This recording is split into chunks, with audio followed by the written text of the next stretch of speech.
t'as craqué! Ça va bien se passer. Oui, peut-être. Jeudi 28 mars, une info a enflammé les réseaux sociaux. Un député MoDem, donc affilié à la Macronie, veut en finir avec l'élection présidentielle au suffrage universel. Non, c'est...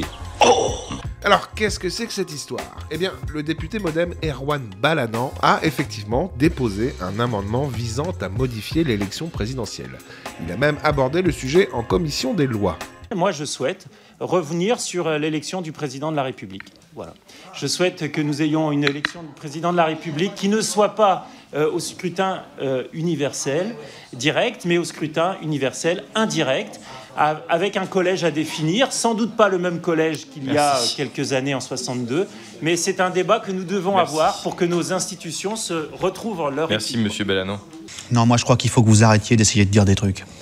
La députée Rassemblement National Pascal Borde lui a tout de suite rappelé une vérité intangible. Madame Borde. Oui, merci, Monsieur le Président. Alors, je veux bien qu'on débatte de tout pour la beauté de débattre, mais quand même, il y a des choses qui sont dites. Donc, si j'ai bien compris, notre collègue Balanant veut revenir à la fois sur la durée du mandat présidentiel, il veut le porter de 5 à 7 ans, et il veut également revenir sur le suffrage universel direct pour l'élection présidentielle. Alors ce sont des sujets qui sont extrêmement graves et ce sont des sujets qui ne peuvent pas être débattus comme ça au débeauté d'une niche parlementaire. Je vous ai pas interrompu, Monsieur Balanant. Je dis simplement que pour des sujets aussi graves, c'est au peuple de décider. Et il faut un référendum et rien d'autre. C'est pas toi qui décide.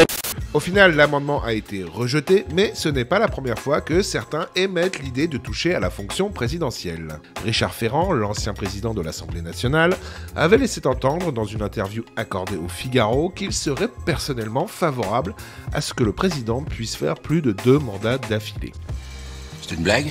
Des propositions fantaisistes, voire provocantes, mais peut-être destinées à tester la réaction dans les médias et chez les citoyens, et les habituer à l'idée qu'un jour, on ne votera plus pour le président et qu'il sera là à vie.